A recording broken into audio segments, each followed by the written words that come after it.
along. Our first presentation. Last year, the City of Oshawa announced a donation of 1.8 acres of land to Trent University, Durham Greater Toronto Area, enabling the university to proceed with plans to expand its Oshawa campus and innovative program offerings. This development will help more students than ever to discover and experience Trent's transformational learning experience here in Oshawa. I'm thrilled today to be joined by Trent University President Leo Gork and Head of the Trent University Durham GTA, Joe Muldoon, to update Council on what is being planned for this exciting Trent Durham expansion. Gentlemen, if you'd like to come forward.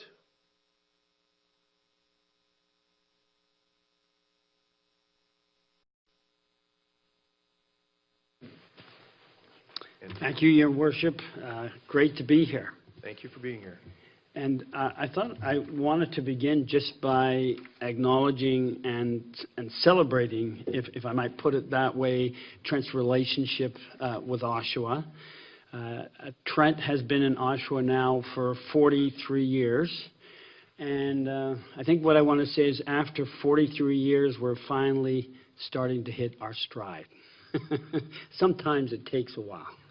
And I would say, I would note that in the last 2 years, the campus has been very active in the development of new programs which are attracting new students. We have new program in social work, in communications, in child and youth studies, in human resource management. And just very recently, the university and the government approved the first graduate program for our Oshawa campus, and that's the Master of Management program. It will be primarily international students, but not just international students coming for that program. I think that's a wonderful step ahead. Maybe a sign of that is that tomorrow we have convocation, and we will have our largest graduating class of students from our Oshawa campus. That's kind of the background. I'm really here to acknowledge and thank the City of Oshawa for its support for Trent Oshawa, and in particular for the support it showed in agreeing to donate the 1.8 acres of land to develop the campus. That's truly appreciated by the university. And we take seriously the responsibility that with gifts needs to come responsibility. So I'm here in that regard to make an announcement. And the announcement is that the Board of Governors of Trent University has approved a $27 million building project for that land. That building project will be partly residential, partly academic. The university will be applying for building a permit shortly, and we would anticipate that at the end of October or the beginning of December, we should be prepared to begin construction of that building. I would guess that that building will allow us to take the population of the campus from its current 1,200 probably to 1,800 or even 2,000 students. I would also say I think it's just the first step towards even further development of the Trent University campus in Oshawa. Now, I did want to bring something small, we're a public institution, to show our appreciation to the city. And in a way, it struck me that this is kind of the wrong time for this, but I brought all councillors Trent University scarves. Okay? Now, it's a little warm today. We could crank up the air conditioning, but my real thought is that you could take the scarf home, and you could put it on next December, and you could come and visit us next December when the construction of the building begins. Thank you. So that said, I want to give the head of the Durham campus, Joe Muldoon, who you all know, and I must say a lot of the recent success of our campus in Durham is because of Joe's commitment and his Irish personality and a whole lot of other things. And he's going to tell us some more about the specific project. All right. Thanks, Leo, and good evening, Your Worship and members of Council. We are very pleased to share the news of this expansion with you, not only because of what it means for Trent University Durham, but also for the benefits it will bring to the city of Oshawa and the entire Durham region as we continue to grow and thrive together. Right now, we have a team of architects working to make this vision a reality. The local architect firm is based in Whitby. The new building will be located right on Thornton Road South. If you have visited our campus, we have been landlocked up to this present, so the north is Highway 2, King Street, and to the west is Thornton Road, but we haven't really had a substantial visible presence on Thornton Road. This new development will bring a new building, modern and attractive, that provides a presence and welcoming gateway to Trent University for community members, students, staff, faculty, and visitors. Complementing this new building, I'm not sure if you can see on the slide, the top slide, if you can, the first building will be in an east-west direction. We are planning to have a large green space in that area, and that we will have a trellised walkway that will provide a meeting place for students and staff and faculty alike. Of course, it's inside where the Trent experience will really come alive. Trent has a long-standing tradition of the college system where students, faculty, and staff are all in the same location. The new building will integrate student, academic, and administrative spaces, creating a positive space for our student community. There will be 200 residential beds for students spread over 4 floors. The building will be 4 floors. The bottom floor will be a academic space, research space, faculty space, and it will have one 100-seat tiered classroom and 2 64-seat classrooms. So we will increase the number of spaces that we can teach students by 264.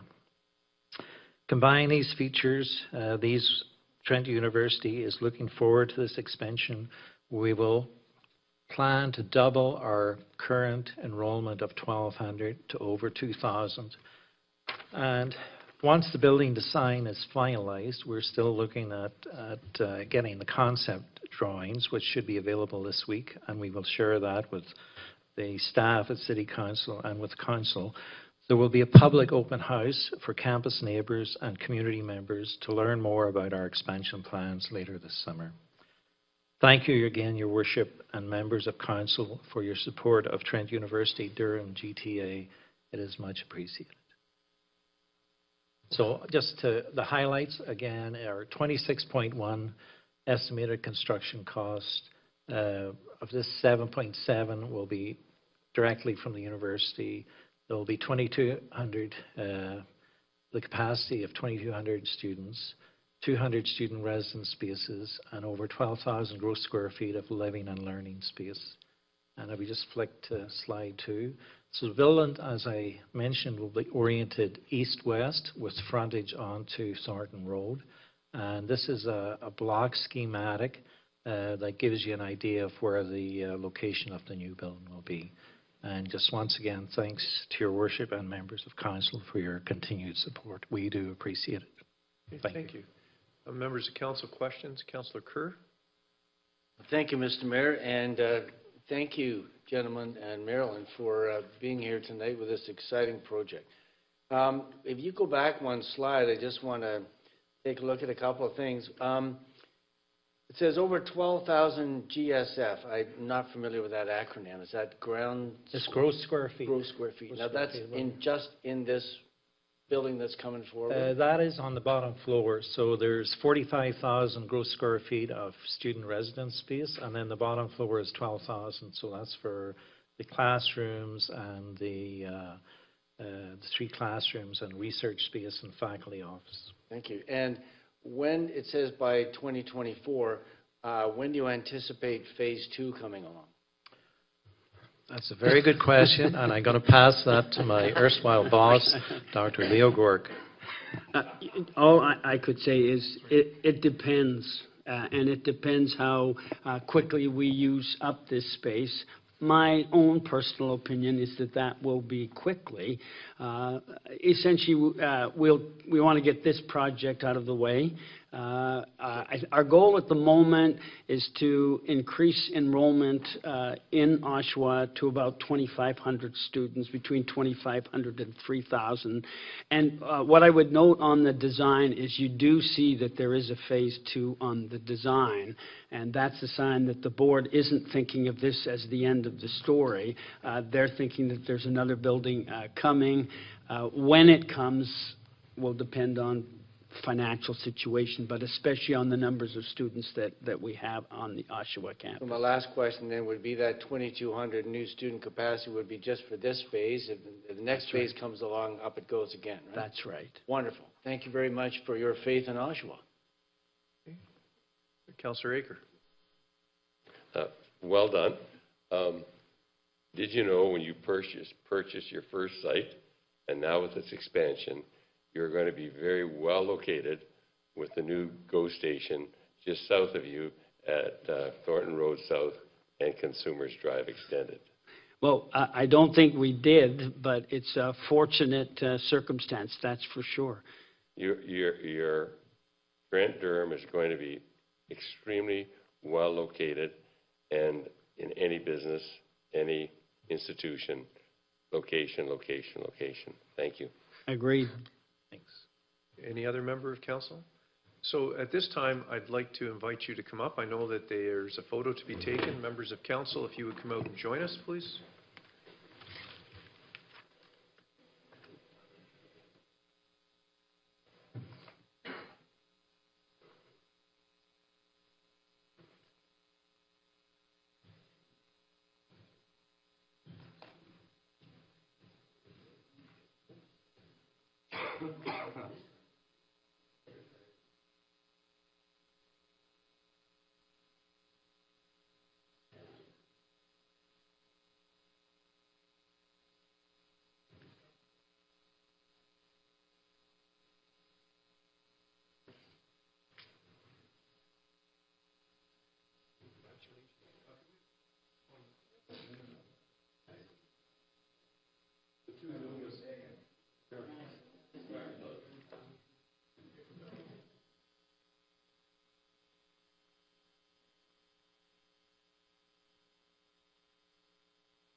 Okay.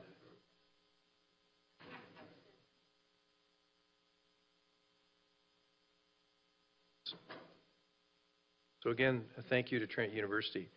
At this time, I'd like to invite Doug MacMillan, the letter M, present the City of Oshawa Communication Strategy. Okay, when you're ready, Mr. MacMillan.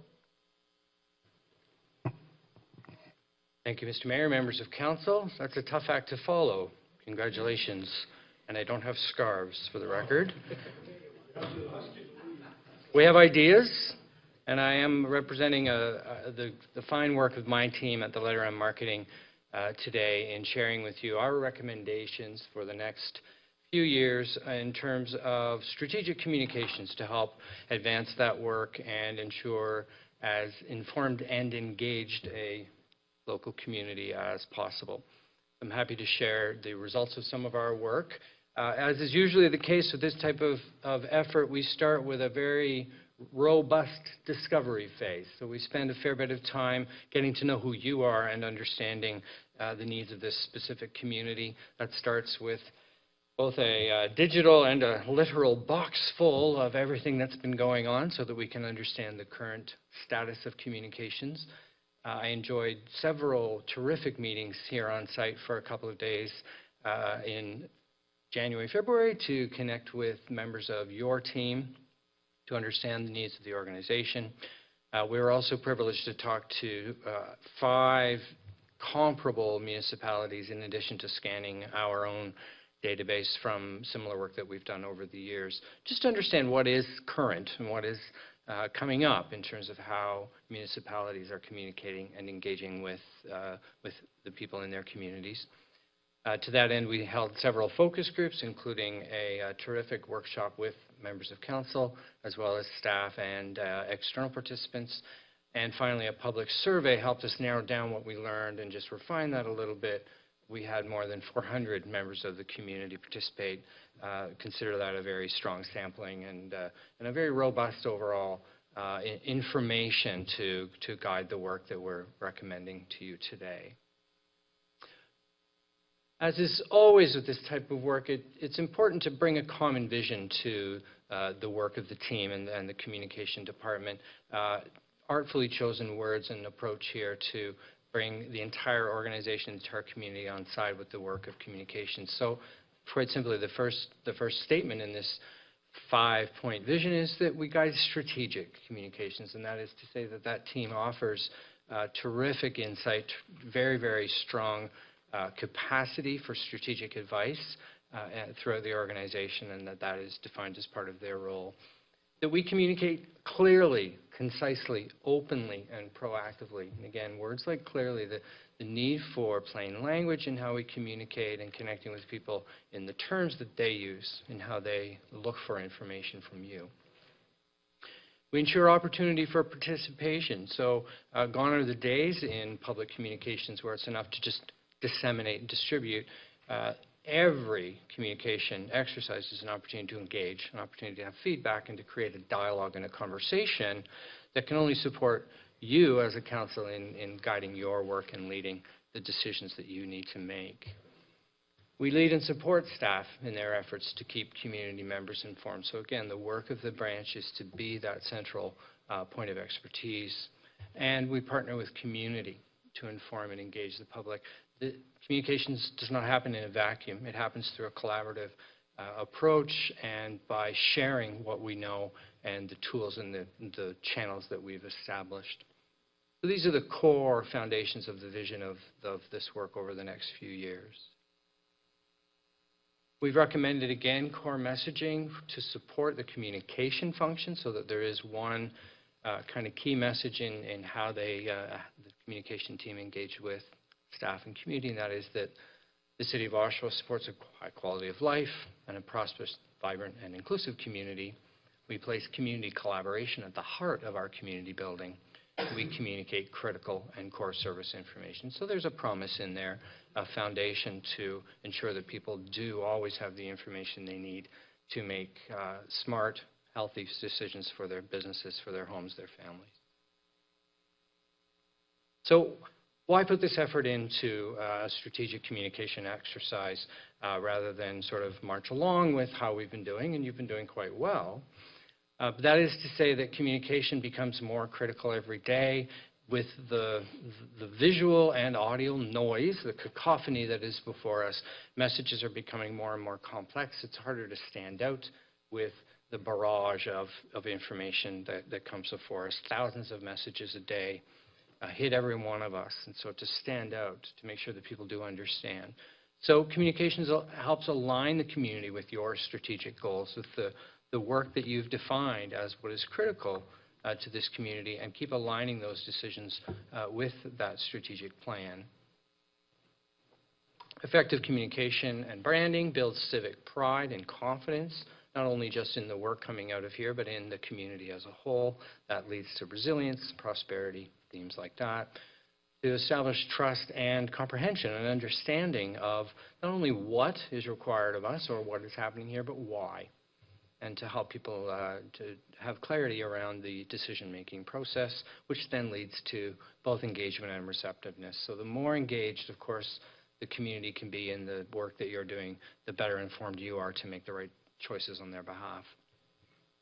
To create an effective brand experience that starts right inside these walls, right out into the entire community, and of course for everyone coming to visit or bringing their businesses here, there has to be a common sense of what is Oshawa and what is that experience that I should expect. again, to strengthen community partnerships, to bring cohesion to that work across the community, and perhaps most fundamentally, effective communication, strong channels, people who trust and rely on you, mean that not only issues but crises can be addressed as prudently, efficiently as possible, and you know, quite honestly, that can lead to saving lives. And so the following 10 strategic recommendations are fully fleshed out in our report, but they form the foundation of what we feel that the communication team should be focusing on over the next 3 years to meet the growing needs of this community and the complex changing needs of communication overall. So the first recommendation is to examine and revitalize the branding of the city, and that is to say that we are not recommending a new logo. In fact, the logo is outstanding. It's stood the test of about 10 years, and we would expect will stand many more. But there's a positioning with that. There's a tagline that has already perhaps outlived its effectiveness. It's roughly 10 years old.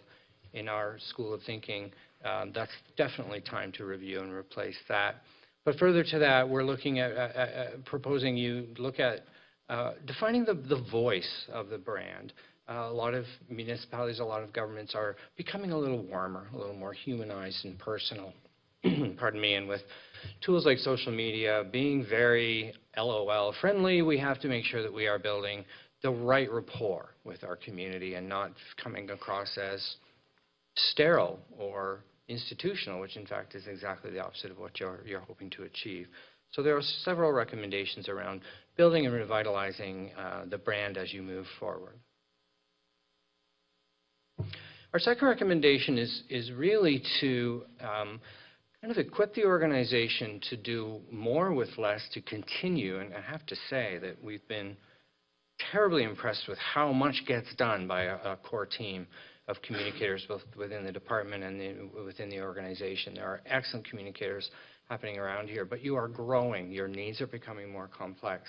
To mitigate the need for more resources, either human or otherwise, there are several recommendations around communication primers, standardized intake for communication planning, and a common look and feel through templates that can be built. So it's a bit of an upfront effort to create a consistent identity, consistent visual across the organization. It was one of the things we identified is that the look isn't consistent and common across the entire corporation. That becomes really critical when there's so much going on out there. So building a resource toolkit will go a long way to supporting the growing needs of the organization. We have recommended some adjustments to the corporate communications team around some recommendations for prioritizing work and putting a bit of a lens on requests to ensure that your mandate and the core goals of your work in the community are being addressed and prioritized, to look at shifting from what is currently a generalist approach to the communication expertise, in that any request can be fielded by any expert in that team, and it's done extremely well now. That can be done even better with a more of a focus on subject matter expert, where a particular communication team member might have a certain client base of the different departments and organizations within, so that they have the opportunity to become stronger subject matter experts than they can be as a generalist, and more proactive in their strategic advice on how that department, that group, can advance their goals through communication. So there are a few recommendations there of how to shift the approach to work to build some efficiencies. Point number 4, quite simply, is to communicate government services. All too often, this does not happen at any government level. In terms of clarity, and you have a growing community, there are more new Canadians, there are people who don't necessarily inherently understand the government structure. Never mind that in a regional municipality environment, there are certain services that many people in the community don't understand who does what. So by focusing on more clarity there, that'll direct the calls to the right places and minimize some of the effort that goes into providing that clarity on the fly on the phone. Point number 5 is to implement grassroots engagement to support which is really a pretty strong engagement strategy now happening at the city, and some really good preliminary efforts around online engagement and digital. What we're learning, not only here, but we've seen in several other communities, is simply to sort of physically take the show on the road. We've made recommendations, playful things like maybe a city hall on wheels or the pop-up city hall kind of mentality, where we can engage with more marginalized, more difficult to reach communities through ambassador programs and these sort of bookmobile type approaches that really allow City Hall to go out into the people and not expect people to necessarily have to come through these doors, which are intimidating to a lot of people to have their say and offer their opinion. So just some rethinking on some of that engagement work. Sixth point is simply to build on what is a pretty strong approach to social media and digital presence with a little bit more engagement, a little bit more focus on connecting partners through social media and drawing people together through some of that work. The new website is a really strong example of where you're going here. The strategy reminds that websites are about as fluid as they can be today. Gone are the days when we build a website and we don't worry about it for a few years. That will be a going concern to make sure that it is meeting the growing and changing needs of the community. So enriching the digital strategy will help engage with people in their busy lives. I think the first few minutes of this meeting before I came up are a pretty fine example of how many phenomenal good news stories are happening in this community. This is always the biggest challenge for municipal governments in general, is to create the platforms and the opportunity to really share these stories and get people excited about them and talking about them with you and amongst themselves. We've offered a few recommendations on how you can approach that to really tell the great stories of what's happening not only within these walls, but within this community and the terrific people who are leading and changing and pioneering every day. That also starts with the staff, and strong municipalities are celebrating and humanizing the people who do that work every day, and making sure that we put faces to the government, to the bureaucracy that is often a barrier for people there. So several ways to tell some good news stories. This is a really kind of, it shouldn't feel new at all, but it's an emerging area for municipalities, is to strengthen their partnerships with different organizations, specifically around communication.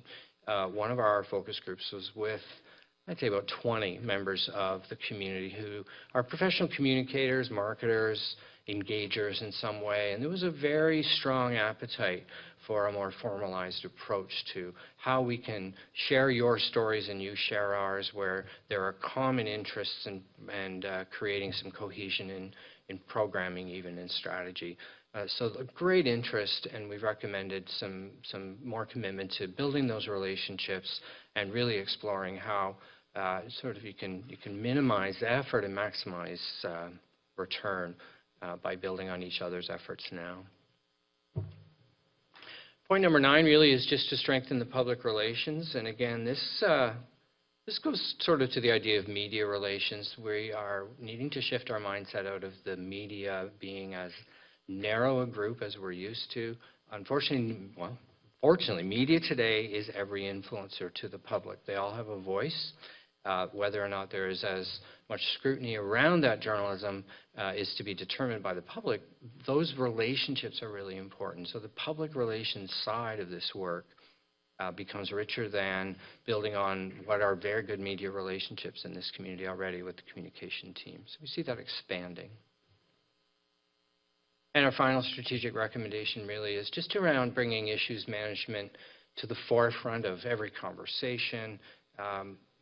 Another municipality does not let a meeting agenda go by where it's not a standing item. Are there any issues from a communication point of view that we should be tackling?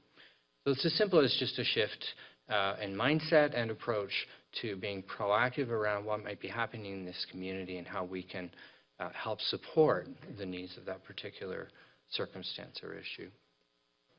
So that at a high level is a summary of the recommendations that we've made.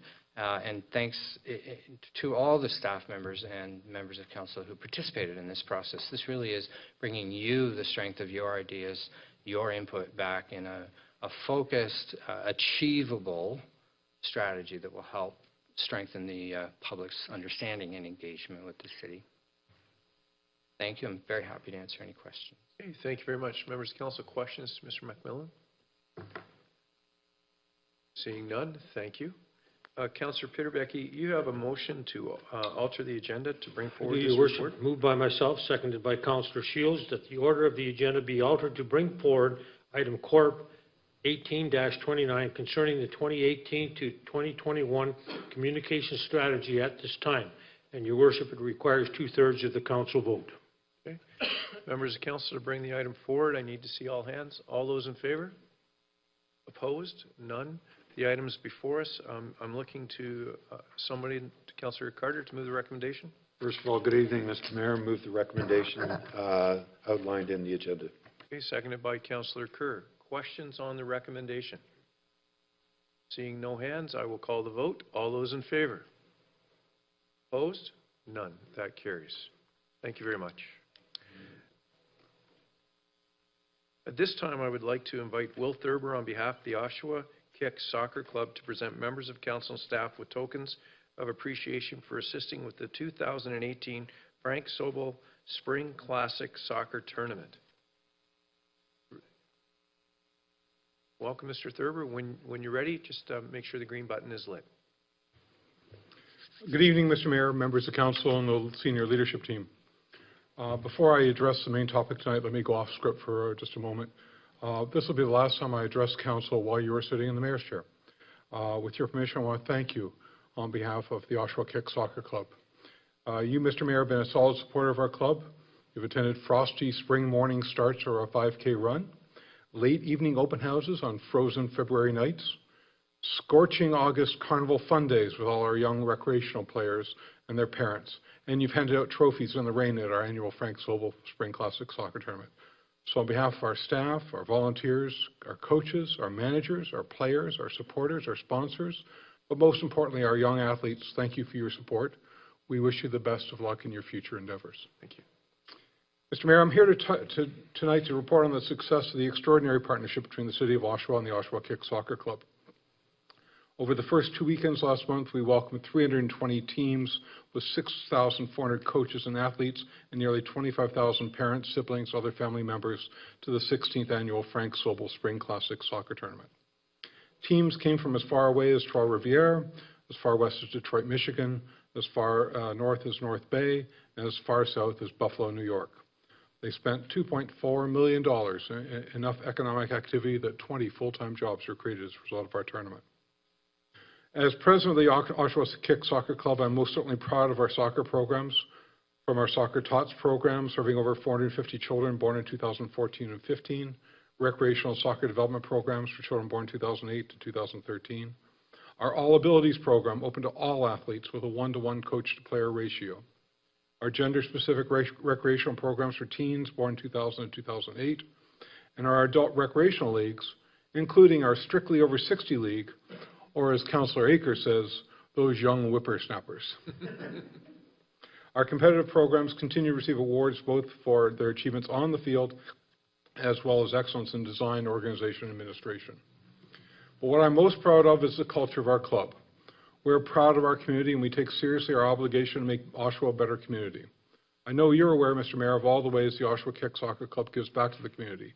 Our teams have been involved in the annual spring cleanup, have raised funds from many community organizations, from Grandview Children's Center, Me to We, Lake Ridge Health, just to name a few.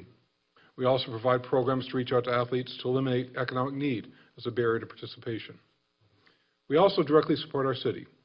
7 years ago, when the city wanted to impose a user fee for the use of city soccer fields, we supported that decision. By using the civic fields for our tournament this year, we will add an extra $10,000 to the more than $250,000 we pay for facility use each year. This, in addition to the $73,000 in local tax revenue that the tournament generates, brings our direct and indirect contribution to the city coffers to $330,000 annually. As you and Councillors Aker, Carter, and Kerr saw at the reception on May 6th, Running the largest club-run soccer tournament in Canada to the level of organizational excellence that we require takes great effort. We are fortunate to have our Executive Director, Elizabeth McCaw, our Head of Soccer Operations, Ron Clark, and we're fortunate to have a dedicated team, Christy, Ian, Jordan, and Lindsay, led by our incomparable Executive Director, Elizabeth McCaw, and our Head of Soccer Operations, Ron Clark, and our Director of Program Development and Strategy, Cameron McCrae. I also want to take a moment to make special mention of our club administrator, Cheryl, because like you, Mr. Mayor, she is moving on to better things next year, although for her, better things involve a lot more recreational time for her and her husband than what you have planned. The Oshawa Kicks are represented by Cameron McCrae, who is here with me tonight. The rest are on the field helping deliver world-class experiences to our players. My main purpose today is to celebrate the cooperative partnership with the city. Most importantly, I'm here to thank, by name, members of city staff who worked equally hard to make sure that thousands of visitors to our city had the best experience possible. From the Department of Culture and Recreation, Jim Nomoski, Catherine Richards, Pam Killens, and Deborah McCartan. From City Bylaw, Jerry Conlon, Mike Kerr. From the Parks Department, Drew Chillingworth, Jim Stubbs, and Lindsay Allward.